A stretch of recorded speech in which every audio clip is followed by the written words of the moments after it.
Robi sohri sodri wa yasirli amri wahlul uqdatam min lisani yafqahul qawli amma ba'du. Sahabat beriman yang dimuliakan oleh Allah Subhanahu wa taala. Dalam surah Al-Hasr ayat 20, Allah Subhanahu wa taala berfirman, A'udzubillahi minasyaitonirrajim. La yastawi ashabun nar wa ashabul jannah. Ashabul jannati humul faizun. Tidak sama para penghuni neraka dengan para penghuni surga. Ashabul jannati humul faizun. Para penghuni surga ialah mereka orang-orang yang memperoleh kemenangan. Di era yang serba terdigitalisasi hari ini, kita menghadapi satu momentum besar, satu dentuman besar yang disebut dengan disruption. Bagaimana era digital memberikan pengaruh yang signifikan terhadap berbagai struktur kehidupan kita, termasuk dalam aktivitas keseharian kita. Kita dihadapkan tidak hanya dengan beragam kemudahan, tapi juga dihadapkan dengan beragam tantangan dan ancaman. Kita hidup di satu era di mana antara yang asli dengan yang palsu sulit dibedakan. Antara yang benar dengan yang salah bercampur. Antara yang sakral dengan yang profan tidak bisa lagi jelas garis pembatasnya. Semuanya serba bias.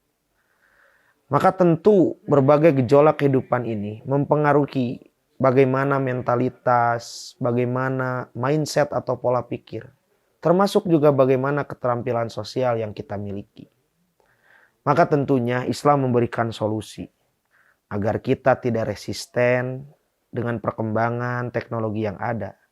Maka Islam jauh-jauh hari memberikan satu solusi pentingnya untuk menguatkan akidah Islamiyah. Pentingnya untuk membiasakan akhlak Islamiyah dalam berbagai kehidupan kita. Sebab Islam adalah satu pedoman kehidupan, ajaran yang berbicara secara syumul, secara universal, secara komprehensif tentang bagaimana manusia harus bertindak, tentang bagaimana manusia harus berpikir, dan tentang bagaimana manusia harus membangun keharmonisan sosial dengan sesamanya. Karenanya ada istilah triple fokus perubahan. Kita harus membangun perubahan yang didasarkan pada nilai-nilai keislaman. Bahwa perubahan itu harus dimulai pertama bagaimana kita mampu membangun leading self. Memimpin perubahan itu dari diri sendiri. Memperkuat kualitas iman kita. Meningkatkan kualitas pengetahuan kita. Tidak ada perubahan yang tidak dimulai dari hal yang kecil. Dan tidak ada perubahan ke arah kebaikan kalau tidak dimulai dari merubah diri kita sendiri. Maka triple fokus perubahan yang pertama ada pada diri kita. Mampukah kita memimpin diri kita sendiri?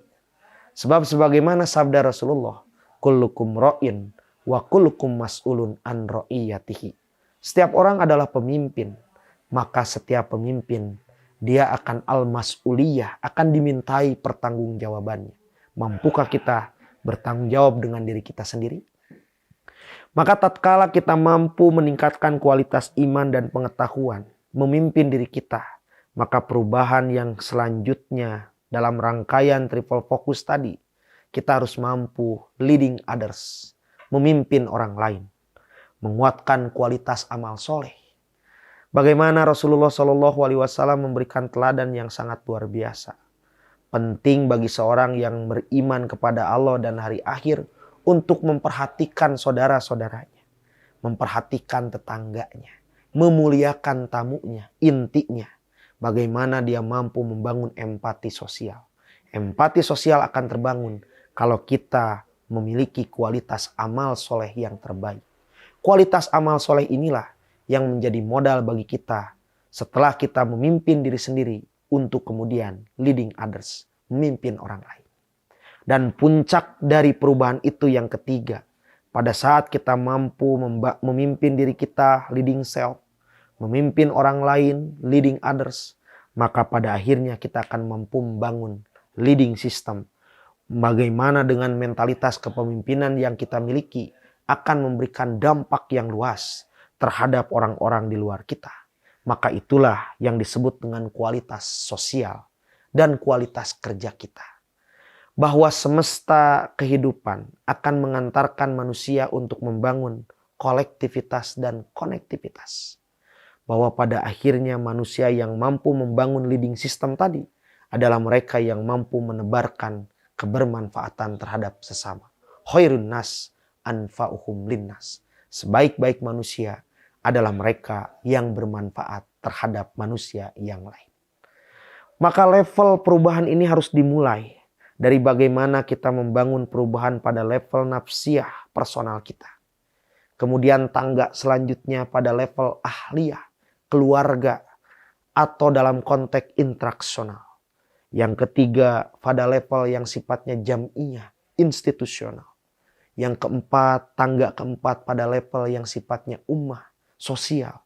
Dan puncak yang terakhir, bagaimana kita mampu membangun pada level daulah, memberikan kebermanfaatan yang lebih luas dengan peran dan posisi kita. Maka itulah pesan yang Allah siratkan dalam surah Al-Hasr ayat 20. Tidak sama antara penghuni neraka dengan penghuni surga.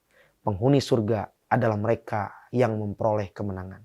Tidak sama mereka yang memiliki itikad, memiliki niat, memiliki azam untuk melakukan perubahan dalam dirinya. Mampu memimpin dirinya sendiri sehingga pada akhirnya mampu memimpin orang lain dan memberikan dampak kebermanfaatan terhadap orang yang lain. Sebab kualitas seseorang menentukan bagaimana akhir yang akan dia miliki. Mudah-mudahan kita bagian dari pribadi orang-orang yang siap menanamkan semangat perubahan dalam diri kita. Menanamkan mentalitas kepemimpinan dalam diri kita. Sebab kepemimpinan itulah yang akan menyelamatkan diri kita. Dan tentu akan dimintai pertanggungjawaban. Itulah hakikat menjadi seorang pemimpin transformatif. Pemimpin yang berkelanjutan. Billahi taufiq wal hidayah. Wassalamualaikum warahmatullahi wabarakatuh.